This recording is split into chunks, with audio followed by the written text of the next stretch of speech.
और अंत में सभी देवों के देव के प्रति गोसाई जी ने हार्दिक समर्पण की भावना दिखाई है। एक बेरी हर हम रादिस हेरू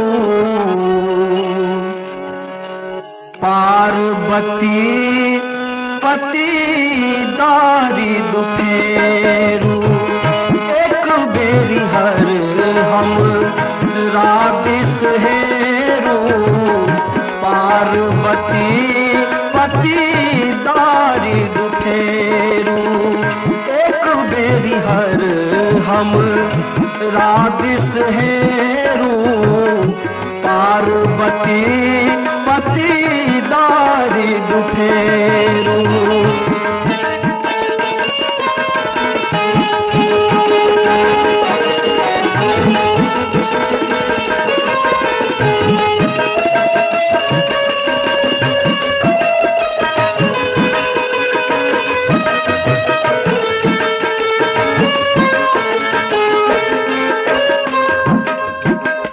करिया अनुग्रह निज जन जानी, करिया अनुग्रह निज जन जानी।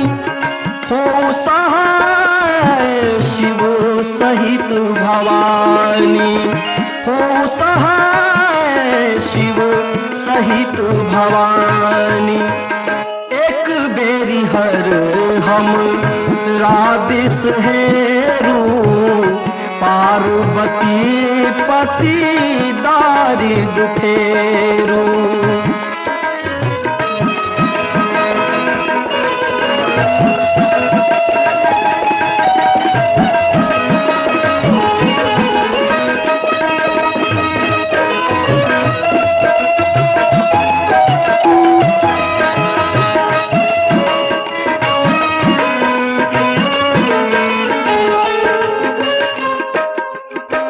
काम क्रोध मद रिपु के जारू, काम क्रोध मद रिपु के जारू। लोभ मोह ममता सब तारू, लोभ मोह ममता सब तारू। एक बेरी हर हम रादिस हेरू पार्वती पति दारी दुफेरू।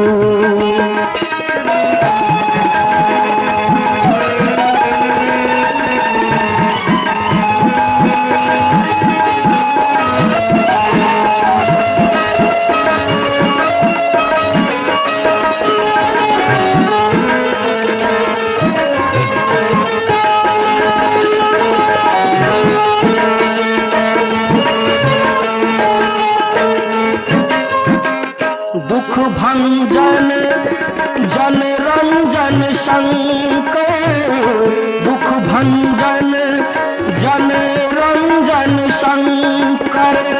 संत सुधाकर दुष्ट भयंकर, संत सुधाकर दुष्ट भयंकर।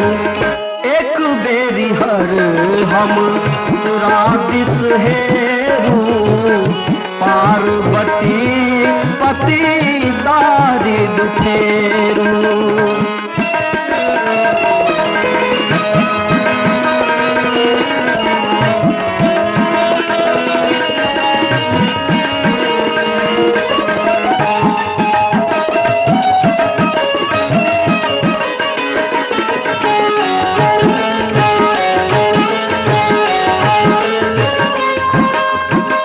निज जन जानी धरू करुआर, निज जन जानी धरू करुआर। लक्ष्मी पति हर पारू तारू, लक्ष्मी पति हर पारू उतारू।